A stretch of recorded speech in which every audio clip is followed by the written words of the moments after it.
ഇപ്പോൾ റീ റിലീസുകളുടെ കാലമാണ്. ഇപ്പോൾ ലാലേട്ടൻ്റെ രാവണപ്രഭു റീ റിലീസ് ചെയ്ത് വലിയ ഹിറ്റായി. കുറച്ച് മാസങ്ങൾക്ക് മുൻപേ ചോട്ടാ മുംബൈ റീ റിലീസ് ചെയ്ത് അതും വൻ ഹിറ്റായി. അപ്പോൾ ലാലേട്ടൻ്റെ അടുത്ത റീ റിലീസായിട്ട് ഒരുപാട് സിനിമകൾ പറയപ്പെടുന്നുണ്ട്. മുൻപ് ഗുരു റീ റിലീസ് ചെയ്യുമെന്ന് പറഞ്ഞു. അതിന് പിന്നാലെ തന്നെ സമ്മറൻ ബദ്രഹീമിന്റെ വർക്ക് നടക്കുന്നുണ്ട്. ലാലേട്ടൻ ഒരു ഗസ്റ്റ് അപ്പിയറൻസ് ഉള്ള സിനിമയാണ്.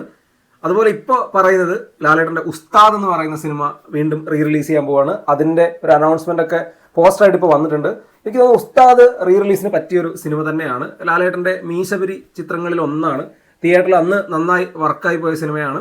ഇപ്പോൾ വീണ്ടും വരുമ്പോൾ അതിനകത്ത് നല്ല പാട്ടുകളുണ്ട്, അതുപോലെ തിയേറ്ററിലായിട്ടുള്ള കുറേ മൊമെന്റുകളുണ്ട്, ലാലേട്ടൻ്റെ മാസ് ഹീറോ പരിവേഷമുണ്ട്. അപ്പോൾ എന്തായാലും സിനിമ തിയേറ്ററിൽ ആ ഒരു രീതിക്ക് വർക്കാവാൻ സാധ്യതയുള്ളതാണ് റീ റിലീസിൽ. അതിൻ്റെ ഒരു റീ റിലീസ് അടുത്ത വർഷം ഉണ്ടാവുമെന്നാണ് കരുതപ്പെടുന്നത്. ഈ വർഷം ഇനിയിപ്പോൾ എന്തായാലും ഒരു റീ റിലീസിന് സാധ്യതയില്ല. ലാലേട്ടൻ്റെ റീ റിലീസുകൾ വലിയ പ്രതീക്ഷയോടുകൂടിയാണ് തിയേറ്ററിലെത്തുന്നത്.